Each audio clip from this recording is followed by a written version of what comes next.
It was a quiet Thursday morning when I decided to raise the flag. A simple gesture, really something I'd done at every house I lived in, even during deployments. I wasn't trying to make a statement. For me, it was tradition, habit, respect. The flag was folded neatly in the cedar box my late wife had given me after my final return home, the same box that had sat on my desk at the Marshal's office until I retired last year. Maple Ridge was supposed to be my haven. After 32 years in the U.S. Marshal Service chasing fugitives, transporting high-risk detainees, dealing with every form of threat known to law enforcement, I wasn't looking for more conflict. I wanted peace, a front porch, a reliable smoker, and the satisfaction of mowing my own lawn. I'd found this house on the corner lot after Carol passed. I didn't need much, just somewhere quiet where I wouldn't have to explain the empty side of the bed every morning. The cul-de-sac was sleepy with its maple trees and HOA signs posted like polite threats: maintain aesthetic unity, no loud activities after 7 p.m. Approved paint colors only. I didn't mind the rules at first. After the chaos of law enforcement, a little order felt oddly comforting. But I should have known better. I should have seen the signs, literally. When I mounted the flagpole, I did it by the book. Not too high, not on the easement, and well within the property line. I even checked the HOA bylaws they'd mailed me in the welcome packet. Nothing prohibited flags. There were guidelines for Christmas light satellite dishes and even garden gnomes, but not a single word about flags.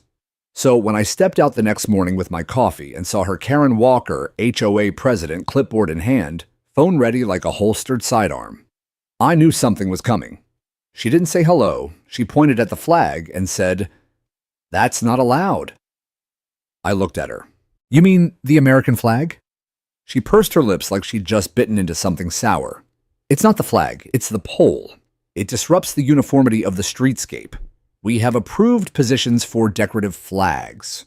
Yours is imposing." Imposing. That word stuck with me. I wasn't used to being called that in retirement. I looked around. My neighbors had Halloween pumpkins, fairy lights, porch swings. But my flag was imposing. I read the bylaws, I said. "There's nothing about flagpoles," she sniffed. "Some things don't need to be written when they've always been understood. Our community values harmony." That was the first moment I realized Karen didn't just enforce the rules, she believed she was the rules. "I served 30 years under that flag," I said calmly. "If it stays in my yard, it stays respectfully and legally. If you want to challenge that, I suggest you do it properly." Her eyes narrowed. "Is that a threat?" "No," I replied. "That's protocol." She walked off in a huff, mumbling into her phone. I didn't need to hear the words. I'd seen that posture too many times in my career, someone with just enough power to make trouble and no clue when they were outmatched. The first letter came 3 days later. It was printed on HOA letterhead tucked into an envelope with "urgent" stamped in red. It wasn't a fine yet. Just a courtesy warning that my property may be in violation of Article 12.4 regarding community aesthetic cohesion. A warning tone. Suggestive language, bureaucratic posturing. I responded with a printed letter of my own, short, polite, referencing the page and paragraph where no such regulation existed. I even attached a photo of another neighbor's Halloween inflatable that, by Karen's logic, should have triggered nuclear panic. No response. A week later, I hosted a small get-together in my backyard. Nothing crazy, just burgers, a few beers, some old colleagues from the service. We even wrapped it up by 8 p.m. But the next morning, Karen was there again, standing on the sidewalk, arms crossed. "Noise complaint," she said. I looked down the street. Not a soul stirred. "Who complained?" I asked. "I did," she replied. "It would have been funny if it weren't so predictably sad." That night, I got the second letter this time. A formal notice of violation. The reason: erecting unapproved vertical structures and hosting unauthorized community gatherings. It ended with a fine $1,000 if I didn't restore the property to compliant standards. I stared at the letter for a long time. Then I walked out to the yard, looked up at the flag gently flapping in the breeze, and whispered to no one. "So this is how we're going to play it." I wasn't mad. Not yet. I'd dealt with worse. Drug lords, escape artists, mob enforcers, Karen Walker, clipboard queen of Maple Ridge, was a minor inconvenience by comparison. But there's something about watching a little person swing a big stick they didn't earn. It activates something deep in people like me, people trained to recognize abuse of authority, to respond with precision and calm. That flag wasn't coming down. And Karen, she had no idea what I really did before I retired. No clue who she'd just tried to threaten. I wasn't just another grumpy old man with a flag. I was a United States federal marshal. I never imagined that raising the American flag in my own yard would mark the beginning of a war. But in Maple Ridge, the battlefield wasn't marked by trenches or foreign enemies. It was manicured lawns, white fences, and a homeowners association with delusions of grandeur led by none other than Karen Walker. 3 days after our flagpole incident, I found a white envelope in my mailbox bearing the HOA's seal. I knew the tone before I opened it. Years of reading federal incident reports, cease and desist orders, and half-baked legal threats had trained my eyes. The language was the same passive-aggressive veiled threats, dressed as friendly reminders. But the content, that was new. It was a violation notice, $250 fine for non-compliant paint color. I stood on my porch holding the letter, looking out at my house. Light gray siding with white trim. Subtle. Neutral. Clean. I'd chosen the palette intentionally after the loss of my wife, a quiet color that felt peaceful. The very idea that this offended someone made me exhale through my nose in disbelief. The next day, another letter arrived. This time, preliminary notice of yard use violation. The offense, a folding Adirondack chair I'd placed under the shade of a tree in the front yard, and my portable BBQ grill neatly tucked beside the garage. Apparently, my chair disrupted visual continuity, and the grill presented potential safety concerns. I scanned the document, flipped it over, and looked for anything that cited actual HOA bylaws. There were none. Instead, in cursive font at the bottom, while this may not yet be codified, it reflects the long-standing traditions of Maple Ridge. Traditions. This wasn't about rules, it was about control. So I did what I always do when something smells off. I did my homework. I requested the full HOA covenant and bylaw documentation from their website. Unsurprisingly, it was buried under PDFs, half-broken links, and a login system that looked like it hadn't been updated since dial-up. After a few hours and a phone call to the county records office, I finally had the HOA bylaws in front of me, 46 pages of legalese, most of which concerned architectural approval processes, noise ordinances, and trash collection protocols. Nowhere did it mention paint colors being restricted beyond fluorescent tones. My gray and white house, fully compliant. Yard furniture, allowed as long as it wasn't permanent. BBQ grills legal unless left unattended. Karen had nothing. And yet, by the end of the week, I had received 3 more letters. A warning that my flagpole may require architectural review. A threat to fine me $50 a day if the grill remained visible. And a note, hand-delivered and unmarked, reading, "Your behavior is not in line with the values of this community." That last one wasn't printed on HOA letterhead. It was written in slanted cursive on scented stationery. I didn't need a signature. I knew it was Karen. So I requested a meeting with the HOA board. It was scheduled for the following Tuesday night. I arrived 15 minutes early in a clean button-down shirt and my federal marshal badge tucked firmly in my wallet. I had no intention of flashing it yet, but it grounded me, reminded me that I had spent 3 decades upholding laws that mattered. When I entered the community center, I immediately felt it. The stares, people whispering in corners, Karen standing behind a folding table at the front flanked by 2 board members who looked like they would rather be anywhere else. As soon as I sat, Karen launched into her monologue. No greeting, no formalities.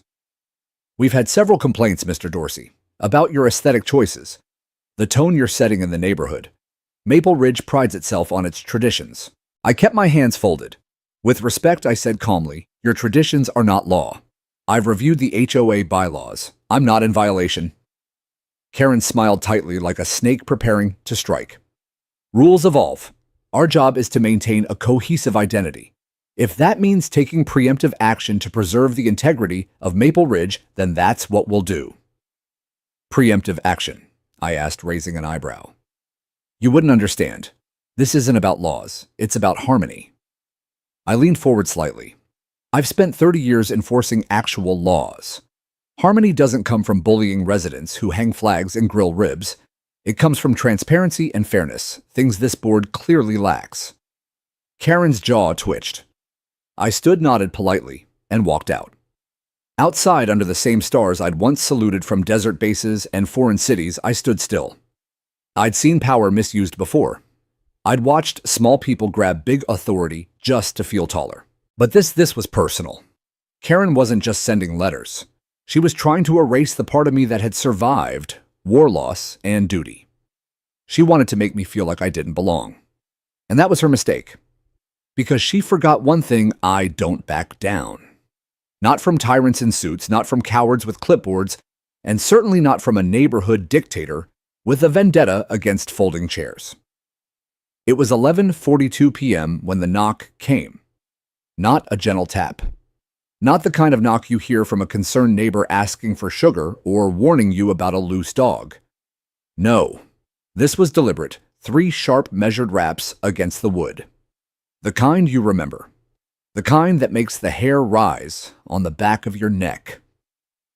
I was in the living room, reading over some property reports, still reeling from the HOA meeting. I had one lamp on the flag, gently moving outside in the night breeze, and Duke, my old hound, snoring by the fireplace. At the sound, Duke lifted his head and gave a low growl, deep warning primal. Something was off. I stepped quietly to the door. No porch light on, just shadows. "Who is it?" I asked, without opening. A voice answered, muffled, flat, emotionless. "HOA enforcement. Open the door." There it was. Not police, not officer, not even a name. Just that vague phrase, HOA enforcement. I'd heard it before in reports of neighborhood impersonators, wannabe vigilantes, hiding behind lanyards and attitude. "Badge," I said. No answer. Name still nothing. I opened the inside latch and looked through the peephole. A man stood in a black windbreaker with the words HOA Patrol hastily ironed onto a patch. He had a radio clipped to his belt, no body cam. No department insignia, and a hat pulled low over his eyes. Most telling of all, no visible badge ID or anything remotely official. His stance screamed authority, but his hands were twitching. "I'm going to need to see credentials," I said flatly, through the door. "You've been issued several citations," he replied. "This is a compliance check. I need access to your premises. You have 10 seconds, I said, my voice now calm but razor sharp, to step off my property before this becomes a federal incident. Silence. Then the man leaned slightly toward the door. "Sir, I'm authorized." I opened the door halfway, slowly, calmly. Not enough for him to enter. And then I showed it. My badge. Not some tin star from a novelty store, not a laminated HOA ID card, but a real federally issued Marshal's badge. I watched the moment his posture broke, his eyes darting, his weight shifting back, sweat rising under that cap. "You just attempted an unlawful impersonation of an enforcement officer," I said coolly. "Under federal law, that's a crime. Lucky for you, I haven't placed you under citizen's arrest yet." He turned. Fast. Too fast. Didn't even try to argue. He jogged back toward a black SUV parked just beyond the sidewalk. No department plates, no decals, just a nondescript tinted vehicle. I watched as he got in, slammed the door, and gunned it down the street. I stepped outside in my slippers, Duke right behind me, and memorized the plate. Texas. 6 digits. I didn't need to write it down. My memories trained for worse. The next morning, I filed a formal report with the Department of Justice. Not just about the impersonator, but the pattern, the letters, the intimidation, the meeting where preemptive action was deemed reasonable against a decorated marshal with no violations. That wasn't oversight. That was a campaign, and it wasn't just me anymore. I pulled up neighborhood reports from the past year and found 3 similar complaints: anonymous visits, late-night threats, unsigned notes. Each incident had been brushed off by the HOA as misunderstandings. It was time to dig deeper. By noon, I'd gotten a call from a former colleague, an agent I'd mentored during a cross-state operation. She now worked in state investigations and owed me a favor. I gave her the plate number. By 4:00 p.m., she called back. The man who came to my door was Derek Shields, and he wasn't law enforcement. Not now, not ever. But he was Karen's new boyfriend, a failed applicant for 3 local departments, and recently fired from a security company after a harassment complaint. No certification, no authority. Just a costume and a grudge. He was also previously warned by the sheriff's office for pretending to be a deputy during a domestic dispute in another HOA neighborhood just 2 towns over. This wasn't a coincidence. This was Karen weaponizing personal relationships to enforce an agenda, one that had nothing to do with community harmony and everything to do with power. And now she'd crossed a line. You can find me, you can write letters, you can even embarrass me at a board meeting. But when you send a fake cop to knock on my door at midnight, you've declared war. Not a petty neighborhood squabble, a war of integrity, of law versus delusion, of real authority versus fabricated control. I wasn't just going to respond, I was going to expose everything. The day after the midnight stunt, I was sitting at my kitchen table, a legal pad full of notes spread out before me, when the doorbell rang again. This time it was broad daylight. Duke growled but stayed put by the window, ears perked. I slid the curtain aside, and saw a uniform. But not the same kind. This one wore an actual badge, local sheriff's department. I opened the door with calm composure, greeting the deputy with a steady gaze. His name tag read Deputy Rourke, and he looked young, mid-20s maybe. But his eyes had that hardened, tired look of someone already fed up with HOA nonsense. "Morning," I said. "Morning, sir," he replied, tipping his hat. "We got a call about a potential impersonation of a law enforcement officer last night. Can I ask you a few questions?" I gestured toward the porch chairs. "You're welcome to sit. I've got more than a few answers." We sat, and I walked him through everything word for word. The knock, the fake compliance check, the badge-less man in HOA gear, and how I'd presented my own credentials as a federal marshal. When I got to the part about Derek Shields, Rourke's brows furrowed. "You sure it was Derek?" he asked. I pulled out my phone and showed him the still I'd captured from my security cam, grainy but unmistakable. "That him?" Rourke nodded. "Yeah, he's been on our radar before." I handed over the report I'd filed with the DOJ, and my formal statement already signed and notarized. Rourke skimmed it, nodded, and said, "Well, you just saved me 3 days of paperwork. I'll be taking this straight to the county attorney. You should know," I added, leaning forward, "this isn't just about one guy in a windbreaker. Karen, the HOA president, is connected to this. He's her boyfriend, and she's using him to intimidate residents. I've seen the pattern in reports across the neighborhood." He sighed. "I'm not surprised. She thinks running an HOA gives her more authority than a state judge. We've had complaints. You're going to have more." That evening, I made my first public move. I contacted a local journalist named Marcy Lopez, known for her investigative work on housing abuse and government overreach. She'd covered everything from corrupt planning commissions to illegal zoning ordinances. When I told her what I had, she dropped everything. "Let me get this straight," she said, her eyes wide, as we spoke at the town coffee shop. "You're a real U.S. Marshal, retired but still federally credentialed, and the HOA sent someone to your house who impersonated law enforcement, correct? And you have the badge, the background, and the evidence." I slid my badge across the table. She didn't even touch it. She just stared. "This is going to explode," she whispered. "Are you okay going on record?" "I want to go on record," I said. "This isn't just about me. This is about anyone who's ever been bullied by someone hiding behind bureaucracy." By the next morning, the article hit the front page of the local paper, "Federal Marshal Threatened by HOA Enforcer Who Wasn't Even Real." Within hours, it was picked up by 3 regional outlets, then a national one. The headline changed slightly each time, but the message stayed the same.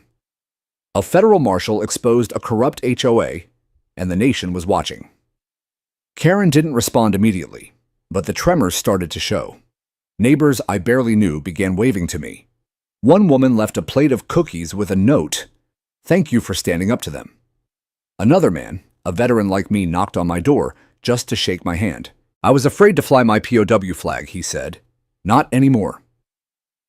HOA board members started calling emergency meetings. There were whispers of damage control, internal memos, and panicked phone calls to their legal team. But I wasn't done. Because Derek Shields hadn't just shown up at my door.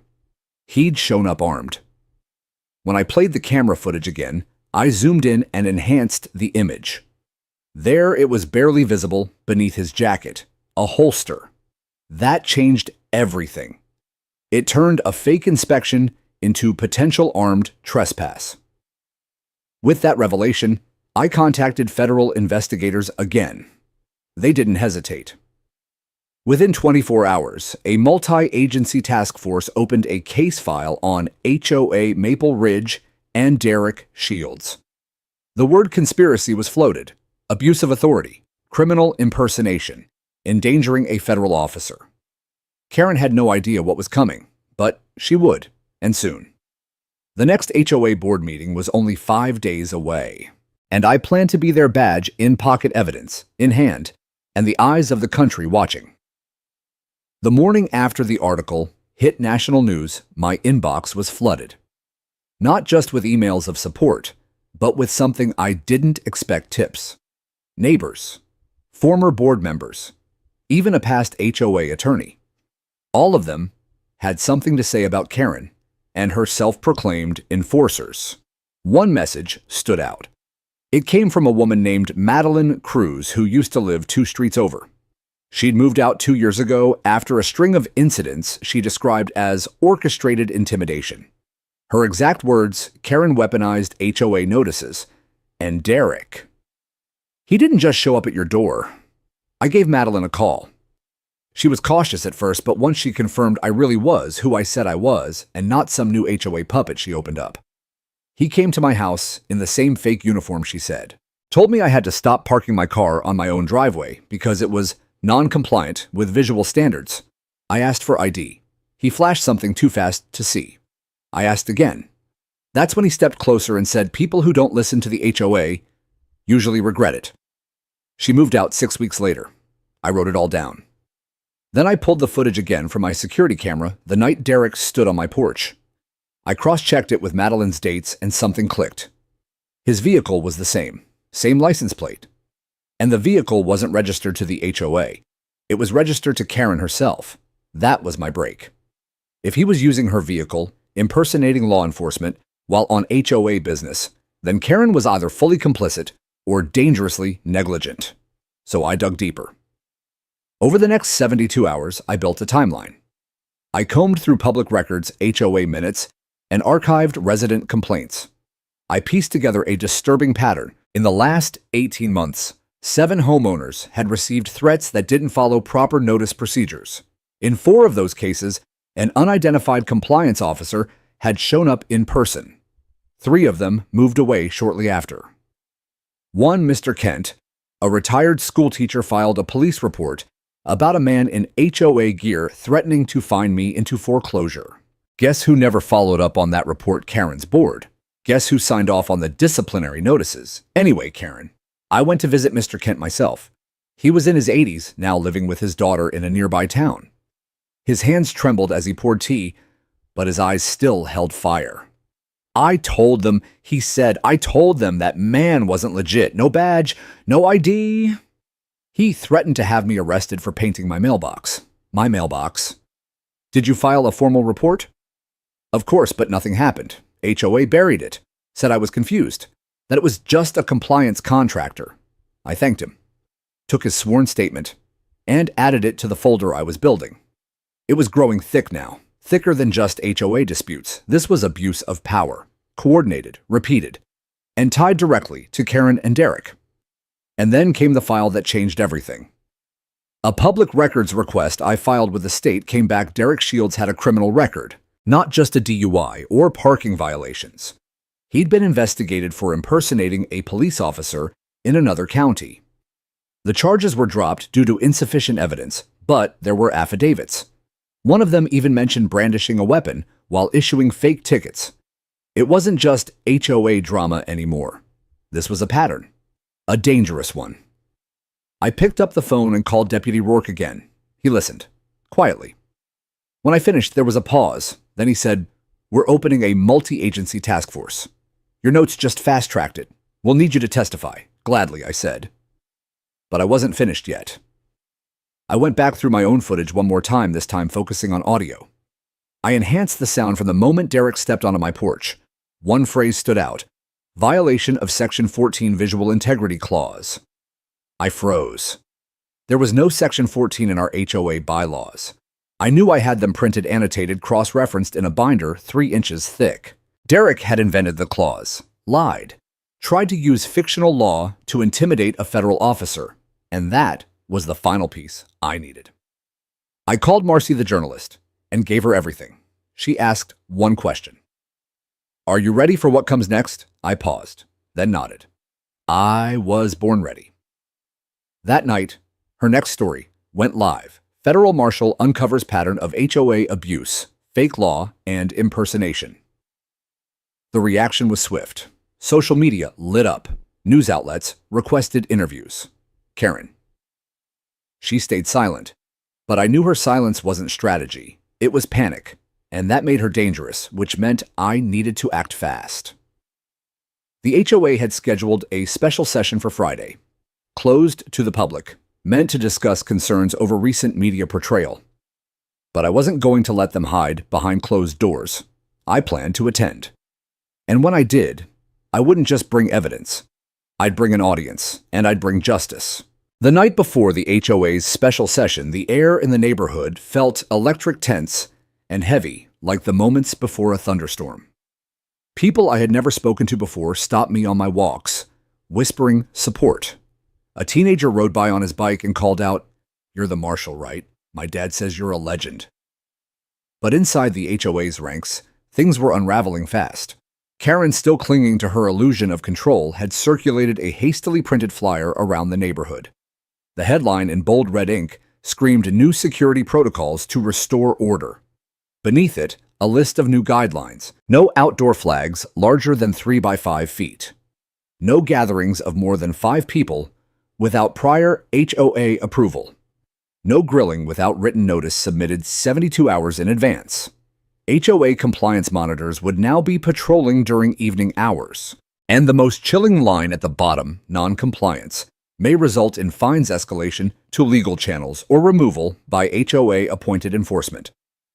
The language was clear, authoritarian, and illegal. That same evening, someone slid an envelope under my door. No return name, just block letters, "Please help us." Inside were screenshots from a group chat titled HOA Inner Circle. I recognized several names: Karen, 2 board members, and someone labeled Derek. The messages made my stomach turn. Karen, "The Marshal's making us look bad. We need to shut him down before the meeting." Derek, "Let me handle it. He talks, I show up again.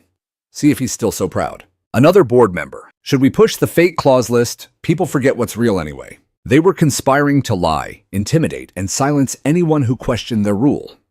This wasn't mismanagement. This was regime behavior. I wasn't just dealing with a nosy HOA president anymore. I was facing someone who had tasted power and didn't want to give it up no matter the cost. Friday arrived.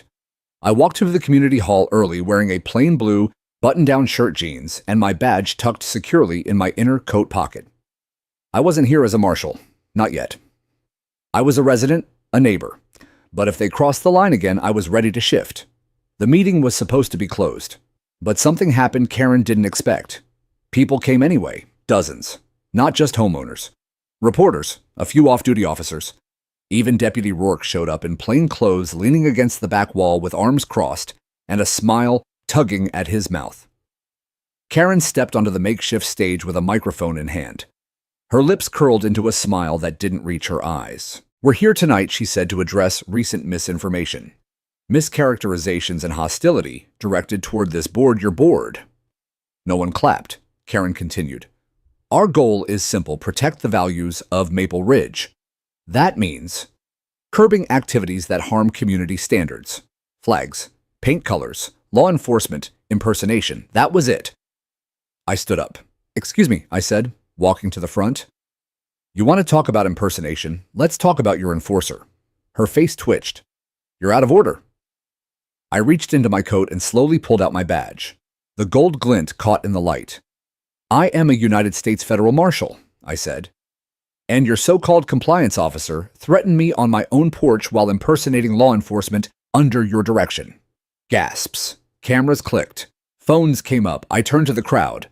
"I have video, I have witness testimony, and I have his record. He's done this before, in another county. Your president not only knew, but enabled it." Karen lunged for the mic. "This is slander." But she never finished the sentence. A voice shouted from this back, "Show us the proof," and I did. I handed a USB stick to the projector operator. The room darkened. The screen lit up. There he was. Derek on my porch. No badge, no ID, quoting a fictional HOA clause, threatening a federal officer. Then came the chat logs, then the flyer, then the messages. By the end of the presentation, the room was on fire, not literally, but emotionally. Karen had gone too far. She tried to silence everyone with fear, and now her empire of tradition was crumbling in front of her. The final blow came from Marcy the journalist. She stood and asked Karen, "Would you like to comment on whether your boyfriend had permission to use your car for impersonating a federal agent?" Karen's mouth opened, but no sound came out. Then someone in the back muttered, "Resign." And the chant began. Resign. Resign. Resign. She fled the room through the side door, her heels clicking like gunshots on tile. The board recessed the meeting, but the damage was done. Later that night, Deputy Rourke called me. "She's being served papers," he said. "Derek, too." The state attorney's opening a case. Good. Because this wasn't about a flag, or paint, or barbecue. This was about power abuse, and the people standing up. The people finally had their voice back. By dawn the next morning, word had already spread beyond Maple Ridge. My phone buzzed incessantly, with texts, missed calls, and email notifications. A short video clip from the HOA meeting me holding up my badge. Karen's stunned face, the projection of Derek's threats, had gone viral on social media. The caption, "HOA President Exposed by Federal Marshal." I didn't post it. Someone in the audience had. But the momentum was out of anyone's hands now. The video hit 200,000 views by lunch. By evening, I was on a Zoom call with a producer from a national news program. They wanted an exclusive. I hesitated at first. Publicity wasn't my aim. But then I thought of the anonymous note that had been slid under my door. "Please help us." This wasn't about me. It was about every resident who'd been bullied into silence by power-hungry HOA boards. So I agreed. They came to film the next morning. The segment was called Marshal versus HOA When Power Goes Too Far. The crew set up on my front lawn. A reporter named Candace sat with me in a pair of lawn chairs beneath my freshly raised American flag. I wore my blue Marshal blazer badge, visible this time. "Why did you decide to take a stand?" she asked. I looked into the camera, not for drama, but for clarity. "Because silence is compliance," I said. "And no one, especially not our neighbors, should live in fear of retaliation over a barbecue, a flag, or the color of their porch.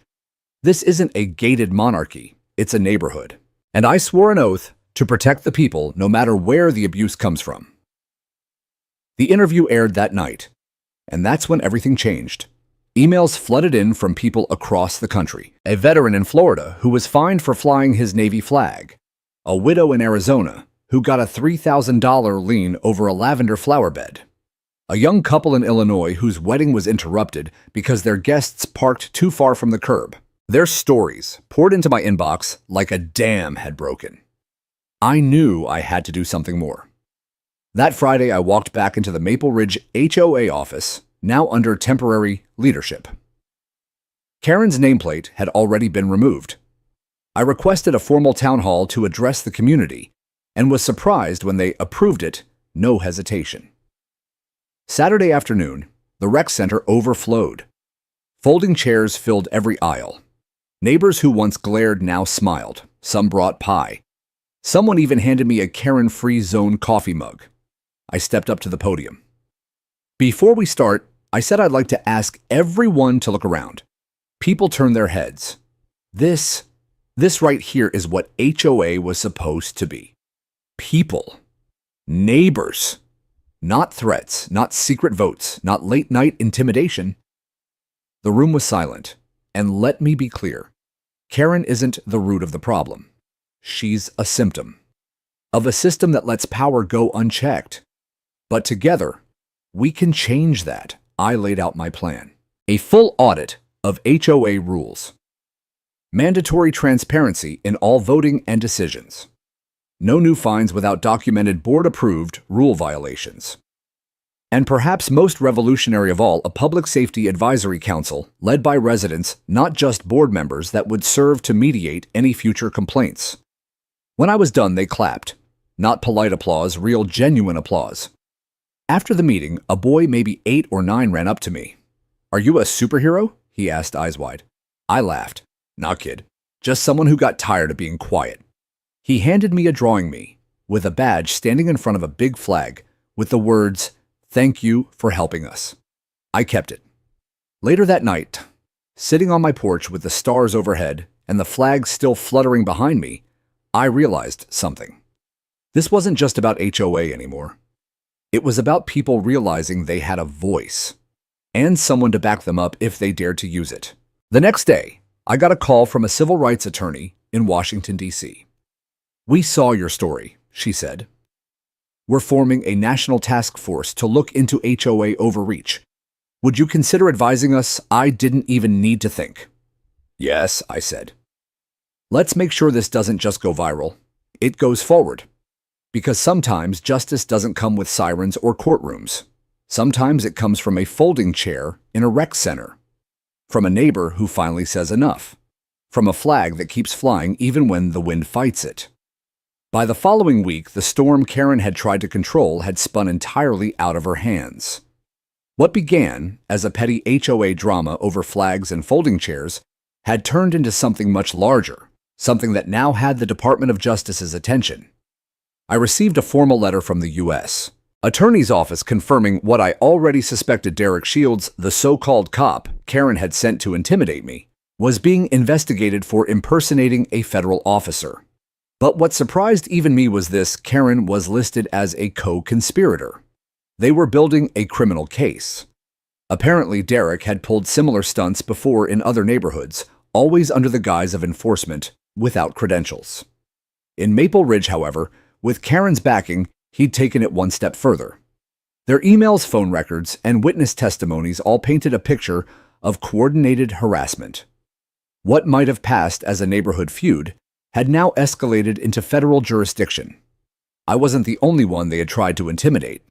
An elderly widow on Oak Drive came forward shaking to tell the DOJ investigator that Derek had shown up at her home to threatening her over a garden she'd planted in memory of her late husband. He claimed it violated visibility standards. It was all crumbling. And then came the media. The national networks didn't just pick up the story, they ran with it. On a Thursday night primetime segment, the anchor introduced the feature "The Marshal, the Flag, and the Fake Cop, a battle over power in suburbia."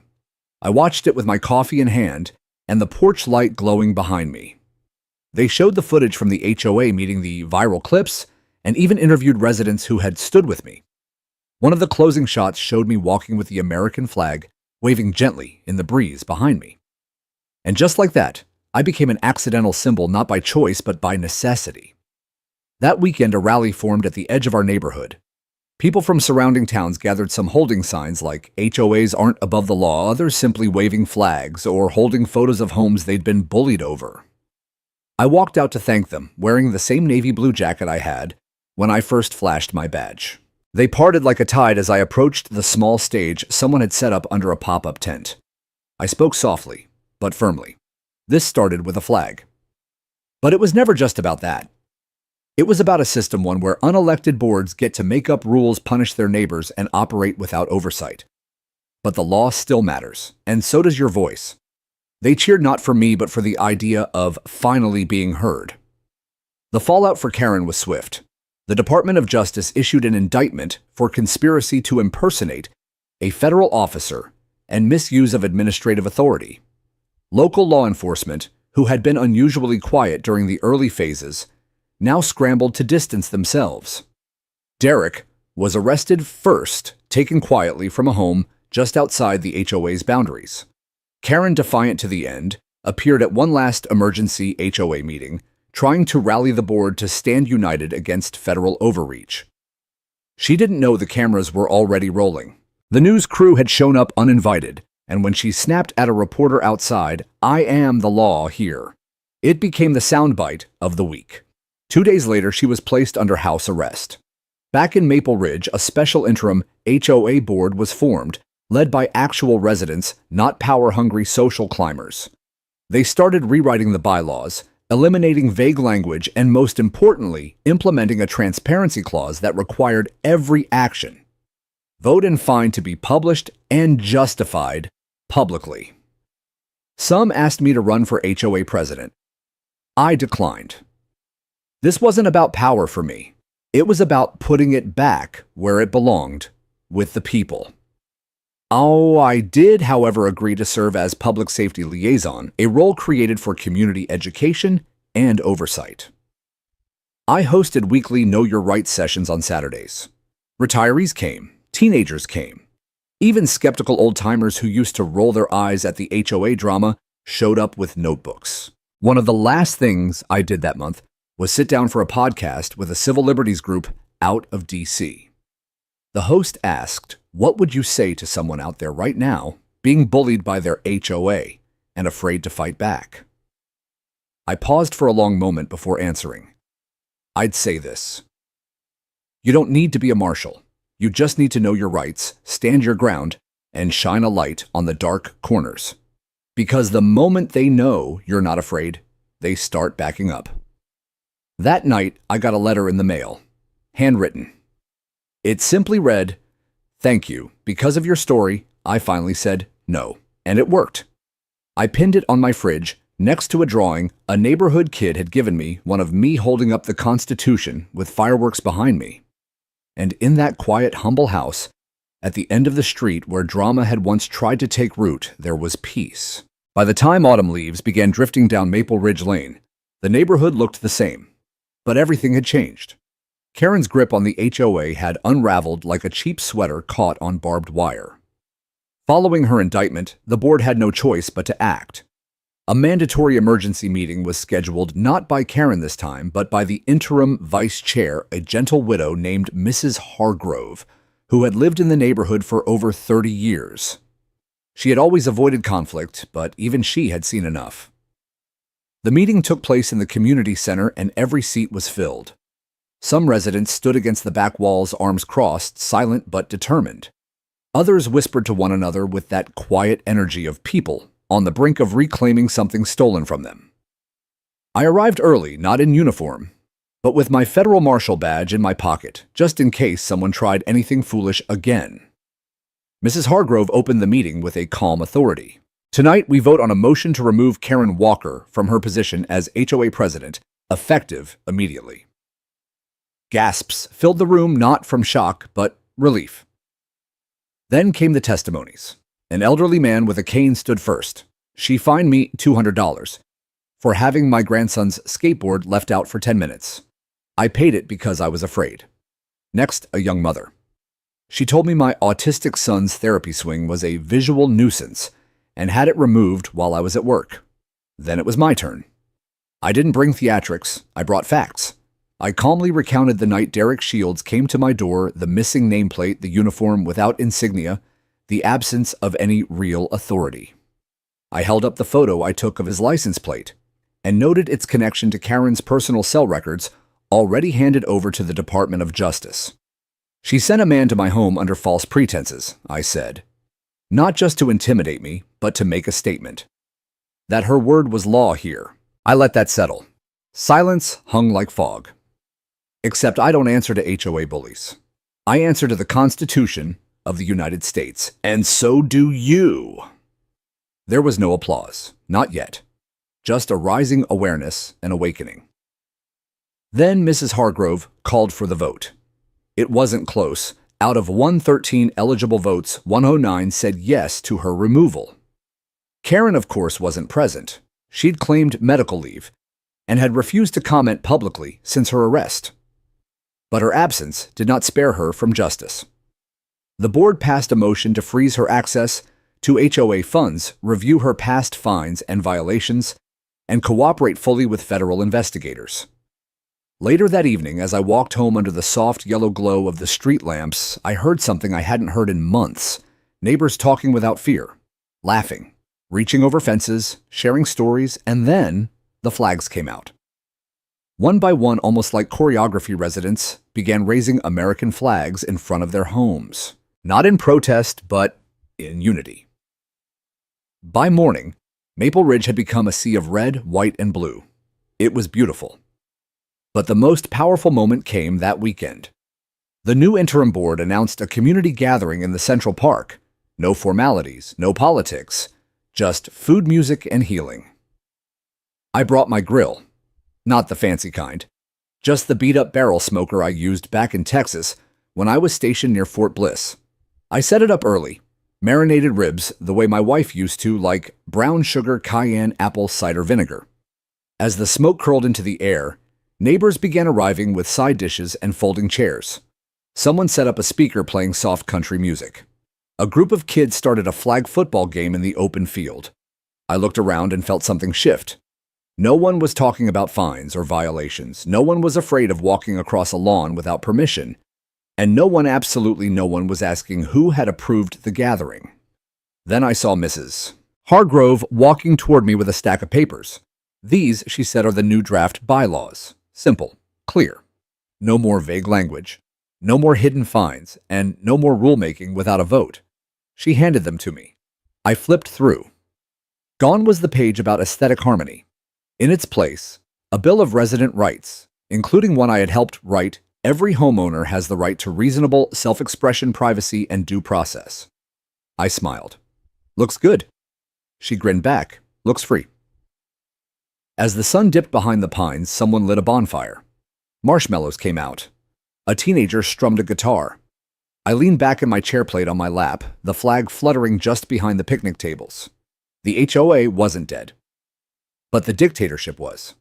And in its place bloomed something fragile and sacred: community. The reign of Karen was over.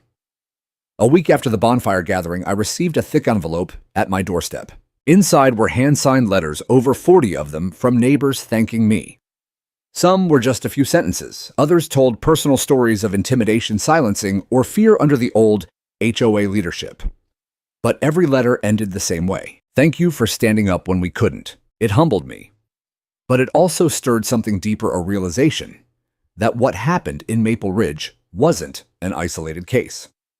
Across the country, in communities wrapped in white picket fences and HOA bulletins, people were quietly suffering under unaccountable power.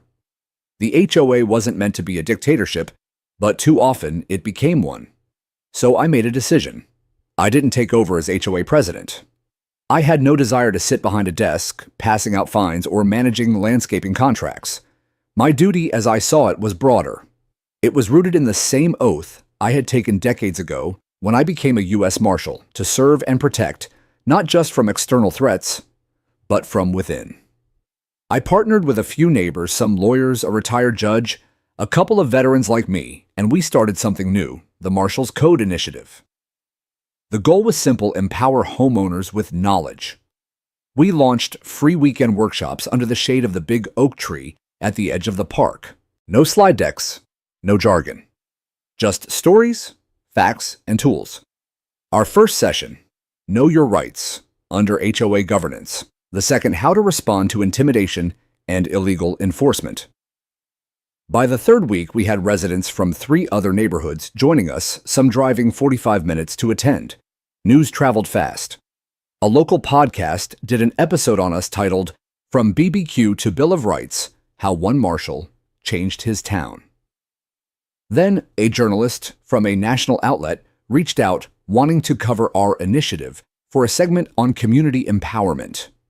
We didn't go viral in the way dancing videos or prank clips do, but the story resonated, especially with veterans, retirees, and families who'd lost their voices under HOA rule. One Saturday, I was walking back from the workshop when a young father stopped me. He held his daughter on his hip, maybe 4 or 5 years old, curly hair, and ice cream on her cheek. "You're the guy who stood up to Karen, right?" he asked. I nodded. He extended his free hand. "I just wanted to say thanks. My wife and I almost sold our house after they threatened us over a therapy ramp for our son. But now, we're staying, because this feels like home again." I shook his hand, and that moment told me I had chosen the right path. Not all stories end with fireworks or courtroom showdowns. Some end with quiet victories, the kind that ripple outward into lives you'll never fully see. In the months that followed, Maple Ridge became more than just a neighborhood. It became a model. We rewrote our HOA bylaws from scratch with actual community input this time. We limited presidential terms. We banned anonymous violations. We required that any fine over $100 must be reviewed and voted on by at least 3 independent board members. And perhaps most importantly, we codified a new principle at the top of every meeting agenda. Governance exists to serve, not to control. Now, every 4th of July, we host what we call the Freedom Barbecue, open to everyone, no permission slips needed. There are flags, ribs, live music, and yes, even folding chairs that don't match the aesthetic guidelines. Because freedom, I've learned, is sometimes messy, and I wouldn't have it any other way. As for me, I still grill. I still raise my flag every morning. I still get the occasional HOA newsletter with typo-ridden updates about water usage and recycling reminders. But now it comes with transparency, with fairness, with accountability. I don't wear the badge every day anymore, but I carry its meaning with me. Because whether you're enforcing the law on the interstate or defending your porch from HOA overreach, the principle is the same. You stand up for those who can't. You protect the freedoms people forget they have. And when the white picket fences start to close in, you kick them open and light the grill anyway. That's the Marshal's code. And I'll keep living by it quietly, fiercely, and always with a side of smoked brisket.